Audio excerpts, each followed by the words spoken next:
Hi friends, welcome to Kannada food diary. Friends, ಇವತ್ತು ತುಂಬಾನೇ tasty ಆದಂತ ಹಲಸಿನ ಹಣ್ಣಿನ ಐಸ್ ಕ್ರೀಮ್ ಅನ್ನು ಹೇಗೆ ಮಾಡುವುದಂತ ನಿಮ್ಮೊಂದಿಗೆ ಶೇರ್ ಮಾಡ್ಕೊಳ್ತಿದ್ದೇನೆ. ಬನ್ನಿ ಫ್ರೆಂಡ್ಸ್, ರೆಸಿಪಿಯನ್ನು ಸ್ಟಾರ್ಟ್ ಮಾಡುವ. ನಾನು ಈ ಐಸ್ ಕ್ರೀಮ್ ಮಾಡಲಿಕ್ಕೆ ಒಂದು 3/4 ಕಪ್ ಅಷ್ಟು ಹಲಸಿನ ಹಣ್ಣನ್ನು ತೆಗೆದುಕೊಂಡಿದ್ದೇನೆ. ಇದನ್ನು ನಾನು ಒಂದು ಮಿಕ್ಸಿಯ ಜಾರಿಗೆ ಹಾಕೊಂಡು ಇನ್ನು 100 ಗ್ರಾಮ್ ಅಷ್ಟು ಕಂಡೆನ್ಸ್ಡ್ ಮಿಲ್ಕ್ ಅನ್ನು ಸೇರಿಸ್ಕೊಳ್ತೇನೆ. ಇದು 200 ಗ್ರಾಮಿನ ಕಂಡೆನ್ಸ್ಡ್ ಮಿಲ್ಕ್ನ ಒಂದು ಕಂಟೈನರ್ ಆಗಿದೆ. ಇದರಲ್ಲಿ ನಾನು ಒಂದು ಅರ್ಧವನ್ನು ಸೇರಿಸ್ಕೊಳ್ತೇನೆ. ಒಂದು 100 ಗ್ರಾಮ್ನಷ್ಟು ಸೇರಿಸ್ಕೊಂಡು ಇದನ್ನು ನಾನು ಚೆನ್ನಾಗಿ ಫೈನ್ ಆಗಿ ಪೇಸ್ಟ್ ಮಾಡ್ಕೊಂಡು ತೆಗಿತೇನೆ. ನಿಮಗೆ ಎಷ್ಟು ಸಿಹಿ ಬೇಕಂತ ನೋಡಿಕೊಂಡು ಕಂಡೆನ್ಸ್ಡ್ ಮಿಲ್ಕ್ ಅನ್ನು ಹೆಚ್ಚು ಕಮ್ಮಿ ಮಾಡಿಕೊಳ್ಳಿ. ಇನ್ನು ನಾನು ಒಂದು ಬೌಲ್ನಲ್ಲಿ 1 ಕಪ್ ಅಷ್ಟು ವಿಪಿಂಗ್ ಕ್ರೀಮನ್ನು ತೆಗೆದುಕೊಳ್ತೇನೆ. ಚೆನ್ನಾಗಿ ಕೋಲ್ಡ್ ಇರುವ ವಿಪಿಂಗ್ ಕ್ರೀಮನ್ನೇ ಯೂಸ್ ಮಾಡಿ, ಇಲ್ಲಾಂದರೆ ಬೀಟ್ ಮಾಡಲಿಕ್ಕೆ ಅದು ಚೆನ್ನಾಗಿ ಬರುವುದಿಲ್ಲ. ನಾನೊಂದು 4 ರಿಂದ 5 ನಿಮಿಷಗಳವರೆಗೆ ಇದನ್ನು ಚೆನ್ನಾಗಿ ಬೀಟ್ ಮಾಡ್ಕೊಂಡು ತೆಗಿತೇನೆ. ನಿಮ್ಮಲ್ಲಿ ಬೀಟರ್ ಇಲ್ಲ ಅಂದರೆ ನೀವು ಟೆನ್ಷನ್ ಮಾಡ್ಕೊಳ್ಬೇಕಂತಿಲ್ಲ. ನೀವು ಇಲ್ಲಿ ವಿಸ್ಕನ್ನು ಬಳಸಬಹುದು.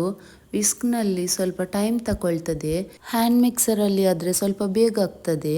ನಾನು 4 ನಿಮಿಷಗಳ ತನಕ ಬೀಟ್ ಮಾಡಿಕೊಂಡು ಈಗ ಸ್ಟಾಪ್ ಮಾಡ್ಕೊಂಡಿದ್ದೀನಿ. ಇನ್ನು ನಾವು ರೆಡಿ ಮಾಡಿದ ಜಾಕ್ ಫ್ರೂಟ್ ಪೇಸ್ಟನ್ನು ನಾನು ಈ ವಿಪಿಂಗ್ ಕ್ರೀಮ್ಗೆ ಸೇರಿಸ್ಕೊಳ್ತೇನೆ. ನಾನು ತೆಗೆದುಕೊಂಡ ಹಲಸಿನ ಹಣ್ಣು ತುಂಬಾ ಸಿಹಿ ಇತ್ತು. ಇನ್ನು ವಿಪಿಂಗ್ ಕ್ರೀಮಲ್ಲಿ ಸಹ ಸಿಹಿ ಇರ್ತದೆ. ಅದಕ್ಕೆ ನೀವು ಕಂಡೆನ್ಸ್ಡ್ ಮಿಲ್ಕನ್ನು ಸೇರಿಸಿಕೊಳ್ಳುವಾಗ ನಿಮಗೆ ಎಷ್ಟು ಸಿಹಿ ಬೇಕಂತ ನೋಡಿಕೊಂಡು ಸೇರಿಸಿಕೊಳ್ಳಿ. ಇನ್ನು ನೀವು ತೆಗೆದುಕೊಳ್ಳುವ ವಿಪಿಂಗ್ ಕ್ರೀಮ್ ಸಿಹಿ ಇಲ್ಲದಿದ್ದರೆ ಆಗ ನೀವು ಕಂಡೆನ್ಸ್ಡ್ ಮಿಲ್ಕನ್ನು ಸ್ವಲ್ಪ ಜಾಸ್ತಿ ಸೇರಿಸ್ಕೊಳ್ಬೇಕು. ಒಂದು 200 ಗ್ರಾಮ್ ಅಷ್ಟೆಲ್ಲ ಬೇಕಾಗಬಹುದು. ನೀವು ಚೆಕ್ ಮಾಡಿಕೊಂಡು ಸೇರಿಸ್ಕೊಳ್ಳಿ. ಇನ್ನು ಇದನ್ನು ಎಷ್ಟು ಬೀಟ್ ಮಾಡ್ಕೊಳ್ಬೇಕಂದ್ರೆ ಇದು ಸಾಫ್ಟ್ ಪೀಕ್ ಫಾರ್ಮ್ಗೆ ಬರುವ ತನಕ ನಾನು ಬೀಟ್ ಮಾಡ್ಕೊಂಡು ತೆಗಿತೇನೆ.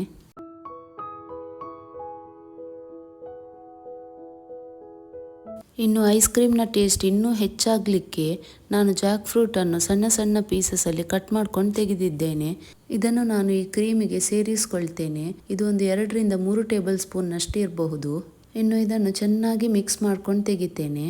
ಇನ್ನು ಈ ಐಸ್ ಕ್ರೀಮ್ ತಿನ್ನುವಾಗ ಜಾಕ್ ಫ್ರೂಟ್ನ ಸಣ್ಣ ಸಣ್ಣ ಪೀಸ್ಗಳು ಬಾಯಿಗೆ ಸಿಗುವಾಗ ತುಂಬಾ ಚೆನ್ನಾಗಿರುತ್ತೆ.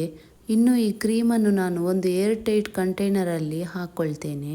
ಐಸ್ ಕ್ರೀಮ್ ಮಾಡುವಾಗ ಯಾವಾಗಲೂ ಏರ್ ಟೈಟ್ ಕಂಟೈನರನ್ನೇ ಯೂಸ್ ಮಾಡ್ಕೊಳ್ಬೇಕು, ಇಲ್ಲಾಂದರೆ ಐಸ್ ಕ್ರೀಮ್ ಚೆನ್ನಾಗಿ ಬರುವುದಿಲ್ಲ. ಇನ್ನು ಐಸ್ ಕ್ರೀಮನ್ನು ಚೆನ್ನಾಗಿ ಕ್ಲೋಸ್ ಮಾಡಲಿಲ್ಲ ಆದರೆ ಅದರಲ್ಲಿ ಐಸ್ ಕ್ರಿಸ್ಟಲ್ಸ್ ಎಲ್ಲ ಆಗ್ತದೆ. ಐಸ್ ಕ್ರಿಸ್ಟಲ್ಸ್ ಎಲ್ಲ ಹೊಂದಿಕೊಂಡ್ರೆ ಐಸ್ ಕ್ರೀಮ್ ತಿನ್ನಲಿಕ್ಕೆ ಸ್ವಲ್ಪನೂ ಚೆನ್ನಾಗಿರೋದಿಲ್ಲ.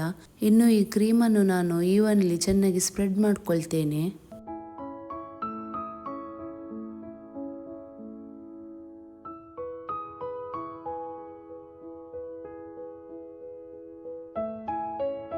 ಈ ಐಸ್ ಕ್ರೀಮನ್ನು ಚೆನ್ನಾಗಿ ರ್ಯಾಪ್ ಮಾಡಿಕೊಂಡು ಇದನ್ನು ನಾನು ಚೆನ್ನಾಗಿ ಕವರ್ ಮಾಡಿಕೊಂಡು ಓವರ್ ನೈಟ್ ಫ್ರೀಸರಲ್ಲಿ ಇಡ್ತೇನೆ.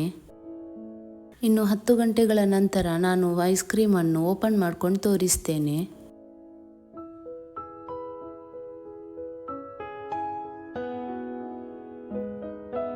ನೋಡಿ ಫ್ರೆಂಡ್ಸ್, ಇದರ ಮೇಲೆ ಯಾವುದೇ ಐಸ್ ಕ್ರಿಸ್ಟಲ್ಸ್ಗಳಾಗಲಿಲ್ಲ. ನಾನು ಸ್ಕೂಪ್ ಮಾಡ್ಕೊಂಡು ತೋರಿಸ್ತೇನೆ. ನೋಡಿ ಫ್ರೆಂಡ್ಸ್, ನಮ್ಮ ಐಸ್ ಕ್ರೀಮ್ ಎಷ್ಟು ಚೆನ್ನಾಗಿ ಬಂದಿದೆ.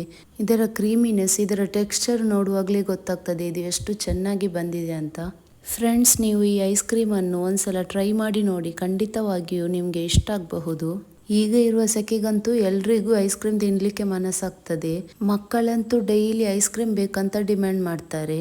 ಸೊ ಫ್ರೆಂಡ್ಸ್, ನೀವು ನಿಮ್ಮ ಮಕ್ಕಳಿಗೆ ಮನೆಯಲ್ಲಿ ಹೆಲ್ದಿಯಾಗಿ ಆ್ಯಂಡ್ ಈಸಿಯಾಗಿ ಈ ಜಾಕ್ ಫ್ರೂಟ್ನ ಐಸ್ ಕ್ರೀಮನ್ನು ನಿಮ್ಮ ಮಕ್ಕಳಿಗೆ ಮಾಡಿಕೊಡಿ. ಅವರಿಗೂ ತುಂಬಾ ಇಷ್ಟ ಆಗಬಹುದು, ಹಾಗೆ ತುಂಬಾ ಖುಷಿಯಾಗಬಹುದು.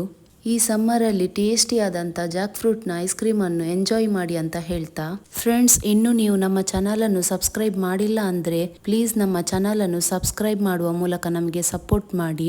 ಹಾಗೆ ಬೆಲ್ಲೈಕನ್ ಅನ್ನು ಪ್ರೆಸ್ ಮಾಡಲು ಮರಿಬೇಡಿ. ಇನ್ನೂ ಇಂಟ್ರೆಸ್ಟಿಂಗ್ ರೆಸಿಪೀಸ್ಗಳೊಂದಿಗೆ ಮತ್ತೆ ಸಿಗೋಣ ಫ್ರೆಂಡ್ಸ್.